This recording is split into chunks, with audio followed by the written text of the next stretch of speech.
وَمَن يَعْمَلْ اور جو کرے گا من الصالحاتی اچھے کام سے من ذکرن مرد سے ہو او انثا یا عورت واہوا اور یہ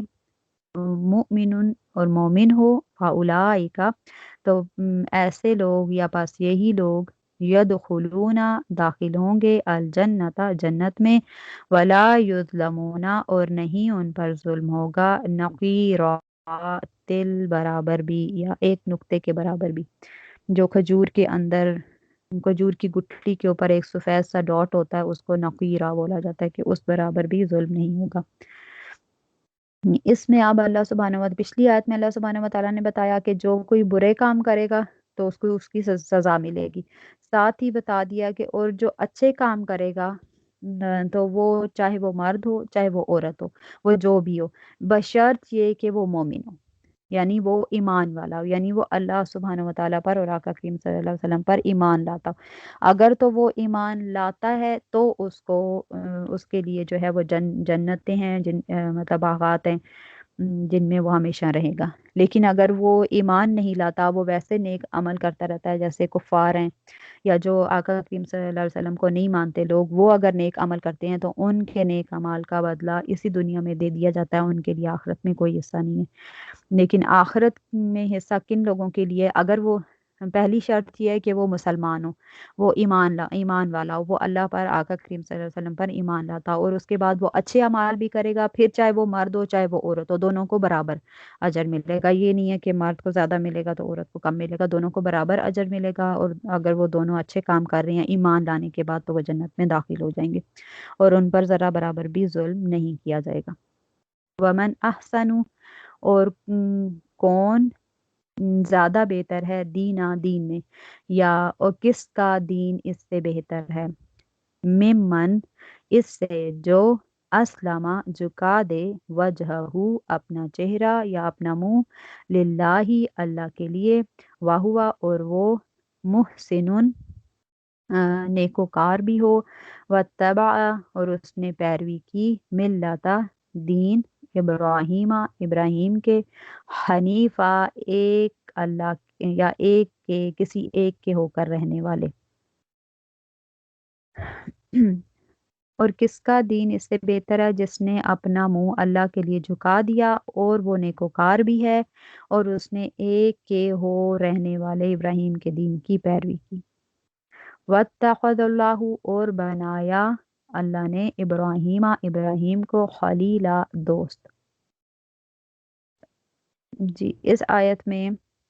اللہ سبحانہ و تعالیٰ نے مزید کلیئر کر دیا کہ اس بندے سے کس کا دین بہتر ہوگا جو اپنا چہرہ جو ہے وہ اللہ کے لیے جھکا دیتا ہے۔ اپنا چہرہ اللہ کے لیے جھکانے سے مراد ہے کہ آپ اللہ سبحانہ و تعالیٰ کے ہر حکم کو کے آگے سر تسلیم کر دیتا ہے، یعنی ہر حکم کو مان لیتا ہے۔ کہ اس کے آگے سر جھکانے سے مطلب ہے کہ اس کے ہر حکم کو بلا چو چراں بغیر کسی اس کے شکایت کے شکوے کے مان لینا، اس کے رسولوں پر، اس کی کتابوں پر، اس کے فرشتوں پر، سب چیزوں پر ایمان لانا اور پھر اس کے آگے جھکا دینا۔ اور یہ صرف جو ہے وہ حضرت ابراہیم علیہ السلام میں ہے، کیونکہ ہم پیچھے سورہ البقرہ میں پڑھ چکے ہیں کہ حضرت ابراہیم علیہ السلام کو جب اللہ نے کہا تھا کہ آپ ایمان لائیں تو انہوں نے آپ اپنا سر جھکا دو، تو حضرت ابراہیم علیہ السلام نے کہا کہ اسلم تو میں اپنا سر جھکاتا ہوں اللہ کے لیے، یعنی انہوں نے اپنا سر جھکانے سے مراد کے مطلب جب حضرت ابراہیم سے ان کے رب نے کہا تھا کہ اسلام لاؤ تو انہوں نے اللہ کے سامنے سر تسلیم خم کر دیا، یعنی ان کے ہر حکم کی میں تمہارے ہر حکم کی تعمیل کروں گا، انہوں نے یہ فرما دیا۔ تو اس سے یعنی اس انسان سے بہتر دین کس کا ہوگا جس نے اپنا سر اللہ کے لیے جھکا دیا اور اس کے بعد وہ نیکیاں کرتا رہا، مطلب اللہ کی ہر جیسے اللہ سبحانہ و تعالیٰ نے زندگی گزارنے کا طریقہ بتایا وہ اسی طرح گزارتا رہا، اور ایک اللہ کے ہی ہو کر رہنے والے ابراہیم کی دین کی پیروی کی۔ اب ایک اللہ کے ہوکر رہنے والے جو دین تھا وہ حضرت ابراہیم کا دین تھا. اس کو اس لیے ایکسپلین کیا گیا ہے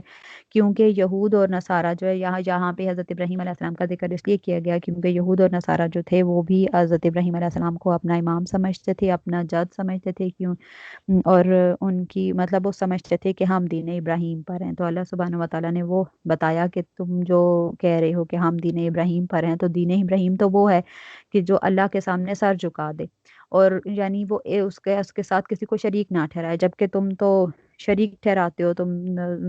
یہود کہتے ہیں کہ اللہ، حضرت عزیر علیہ السلام کو اللہ کا بیٹا کہتے ہیں. نصارہ جو ہیں وہ حضرت عیسیٰ علیہ السلام کو اللہ کا بیٹا کہتے ہیں. تو وہ اللہ سبحانہ و تعالیٰ نے فرمایا کہ حضرت ابراہیم علیہ السلام نہ تو یہودی تھے نہ نصارہ تھے، اور وہ اللہ کے ساتھ کسی کو شریک بھی نہیں ٹھہراتے تھے. وہ انہوں نے اپنا سر اللہ کے حکم کے آگے جھکا دیا کہ جیسے جیسے اللہ سبحانہ و تعالیٰ نے حکم دیا انہوں نے ویسے ویسے کیا. اور جو دین ابراہیم ہے اس کو اگر دیکھا جائے تو دین ابراہیم کی مطلب جو ساری باتیں جو حضرت ابراہیم والی ہیں وہ مطلب اسلام میں پائی جاتی ہیں. ٹھیک ہے، جو ہمارا دین ہے اس میں پائی جاتی ہیں. دین اسلام میں وہ ساری باتیں موجود ہیں. جیسے حضرت ابراہیم علیہ السلام نے ختنہ کیا تھا تو ہم لوگ بھی ختنہ کرتے ہیں. وہ داڑھی بڑھاتے تھے، ہم بھی داڑھی بناتے ہیں. وہ مونچھیں کم کاٹتے، مطلب مونچھیں کاٹتے تھے، ہم بھی کاٹتے ہیں. وہ زیر ناف بال کاٹنے کا اللہ نے انہیں حکم دیا ہوا تھا، وہ کاٹتے تھے، ہم بھی کاٹتے ہیں. ناک میں پانی ڈالنا، غرارہ کرنا، یہ سارے کام ہم بھی کرتے ہیں. اور دیگر اسی طرح کام جو ہیں وہ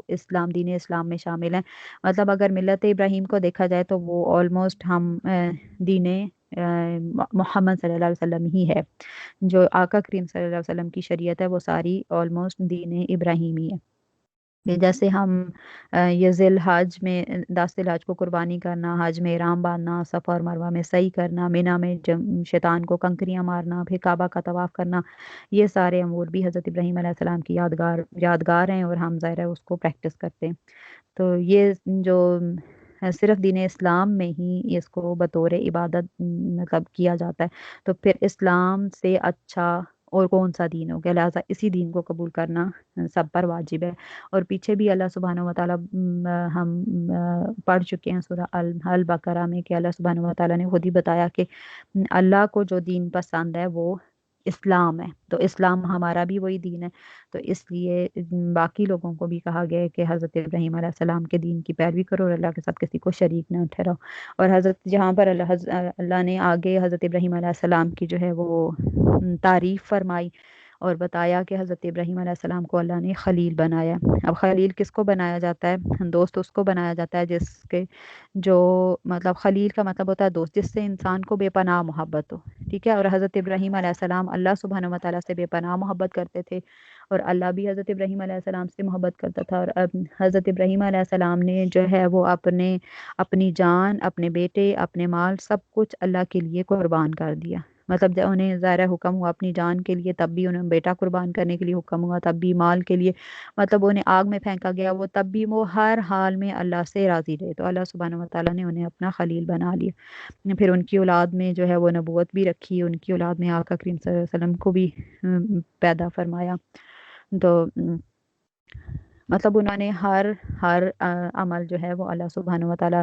جیسے جیسے انہیں آزماتے رہے وہ اس پر بھی صبر کرتے رہے اور اس میں بھی راضی رہے. ان کی طرف سے ہر طرح سے اللہ کے سامنے جو ہے وہ رضامندی ہی رہی. تو اللہ نے ان کو اپنا دوست کا لقب دیا، خلیل کا لقب. آگے ہے جی وَلِلَّهِ مَا فِي السَّمَاوَاتِ، اور اللہ کے لیے ہے جو آسمانوں میں ہے، وَمَا فِي الْأَرْضِ، اور جو زمین میں ہے، وَكَانَ، اور ہے، اللہ بِكُلِّ، ہر شَيْءٍ، شَيْء پر، مُحِيطًا، احاطہ کیے ہوئے. اللہ ہر چیز پر احاطہ کیے ہوئے، یعنی زمین و آسمان میں جو کچھ بھی ہے وہ سب اللہ اس کو جانتا ہے. کوئی بھی چیز اللہ سے چھپی ہوئی نہیں ہے. جو کچھ بھی زمین میں ہو رہا ہے، آسمان میں ہو رہا ہے، ایون چرندے پرندے، ایون چونٹیاں بھی، جو کچھ بھی ہیں، ساری مخلوقات اللہ سبحانہ و تعالیٰ کے احاطہ میں ہے، اللہ سبحانہ و تعالیٰ کے علم میں ہے. وَيَسْتَفْتُونَكَ، وہ آپ سے حکم دریافت کرتے ہیں یا فتویٰ دریافت کرتے ہیں، فِي النِّسَاءِ، عورتوں کے بارے میں. قل، کہہ دیجئے، اللہ یفتیکم، تمہیں حکم دیتا ہے، فیہن، ان کے بارے میں، وما یتلا، اور جو سنایا جاتا ہے یا تلاوت کیا جاتا ہے، علیکم، تم پر، فی الکتابی، قرآن میں، فی یتاما، یتیم کے بارے میں، النساء، عورتوں، یعنی یتیم عورتوں کے بارے میں، اللاتی وہ جنہیں لا تؤتونہن تم نہیں دیتے، ما کتبہ جو لکھا گیا ہے یا جو مقرر کیا گیا ہے، لہن ان کے لیے، وترغبون اور نہیں تم رغبت رکھتے یا چاہتے کہ تنکحوہن تم نکاح کرو ان سے، والمستضعفین اور بے بس، من سے الولدانی بچے اور بے بس بچوں کے بارے میں، وان اور یہ کہ تقوموا قائم رہو تم، لیلیتامی یتیموں کے بارے میں، بالقسط انصاف پر، وما تفعلوا اور جو تم کرو گے، من خیرن کوئی بھلائی، فإنا تو بے شک اللہ کانا ہے بھی اس کو علیما جاننے والا۔ اس آیت میں یتیم بچیوں جو عورتیں ہوتی تھیں کفالت میں، اور بے بس اور غریب بچوں کے بارے میں جو ہے وہ حکم دیا گیا۔ لوگ جو ہیں وہ آقا کریم صلی اللہ علیہ وسلم کے پاس آ کر پوچھا کرتے تھے کہ یا رسول اللہ صلی اللہ علیہ وسلم، اللہ سبحانہ وتعالیٰ جو ہیں وہ یتیم بچیوں کے بارے میں کیا حکم فرماتے ہیں؟ اسلام سے پہلے جو ہے وہ عورتوں کو اور جو چھوٹے بچے ہوتے تھے، نابالغ بچے، ان کے لیے وراثت میں کوئی حصہ نہیں ہوتا تھا، لیکن اسلام آیا تو پھر اللہ سبحانہ وتعالیٰ نے حکم دیا کہ یہ اب تم جو ہے وہ عورتوں کو بھی وراثت میں حصہ ہوگا، اور جو نابالغ بچے ہوں گے ان کا بھی، جب وہ ان کا بھی حصہ ہوگا، لیکن اس وقت تک تم ان کے مال کی حفاظت کرو گے جب تک وہ جوان نہیں ہو جاتے۔ یہ جو اس میں جو بات کی گئی ہے کہ آپ سے عورتوں کے بارے میں حکم دریافت کرتے ہیں، کہ لوگ آ کر پوچھا کرتے تھے کہ اس کے بارے میں کیا حکم ہے، تو اس میں اللہ سبحانہ وتعالیٰ فرما رہے ہیں کہ آپ کہہ دیں کہ ان کے بارے میں قرآن پاک میں حکم سنایا جاتا ہے یتیم عورتوں کے بارے میں، جنہیں تم نہیں دیتے ہو ان کا مقرر کیا ہوا مہر، یہ ما کتب لہن، جو اس کا مطلب ہے کہ مہر کہ جو مقرر کیا ہوا ہے ان کے لیے، اور نہیں چاہتے کہ ان کو نکاح میں لے لو۔ یہ معاملہ ایسے تھا کہ پہلے زمانے میں لوگ جو تھے وہ اگر کسی کے پاس کوئی یتیم بچی ہوتی تھی اور وہ بچی کا ولی اس کا مطلب وارث ہوتا تھا، تو وہ بچی اس کے مال میں حصہ دار بھی ہوتی تھی، یہاں تک کہ وہ مطلب پھل کھجوروں کے پھلدار درخت یا یہ وہ مطلب جو بھی ان کے باغات وغیرہ ہوتے تھے ان میں وہ حصہ دار ہوتی تھی، اور وہ اس کے ساتھ جو ہے وہ صرف اس کے مال کی وجہ سے، اگر وہ خوبصورت ہوتی تو اس کے مال کی وجہ سے اس کے نکاح میں رغبت رکھتا تھا، اس کے ساتھ نکاح کر لیتا، اس کو جیسے ہی وہ جوان ہوتی تو اس کے ساتھ خود نکاح کر لیتا تاکہ اس کے مال کا حقدار بن جائے۔ اور پھر یہ ساری ڈیٹیل ہم پیچھے پڑ چکے ہیں، تو پھر اگر وہ خوبصورت نہیں ہوتی تو پھر اس کے ساتھ نہ خود نکاح کرتا اور نہ ہی آگے کسی اور کے ساتھ اس کا نکاح ہونے دیتا، اس ڈر سے کہ کہیں اس کا شوہر مال میں حصہ دار نہ بن جائے، تو اس کو اپنے ہی گھر میں روکے رکھتا۔ اس کا ذکر یہاں پہ ہو رہا ہے کہ تم لوگ جو ان کو مہر ادا نہیں کرتے اور ان کو نکاح میں بھی نہیں لیتے، تو یہ غلط بات ہے۔ اس کی ڈیٹیل پیچھے ہے کہ ان کو مہر بھی دیا جائے اسی طرح، اور ان کو ان کے ساتھ اگر تم خود نکاح نہیں کرنا چاہتے تو پھر کسی اور باہر کسی کے ساتھ نکاح کر دو۔ تو یہ ان یتیم عورتوں، ان بچیوں کے بارے میں ہے جو کسی بندے کی کفالت میں ہوتی تھی، جن کے ساتھ نکاح کرنا حلال ہوتا تھا، جائز ہوتا تھا، یہ ان بچیوں کے بارے میں۔ آگے بے بس بچوں کے بارے میں، یعنی جو نابالغ اور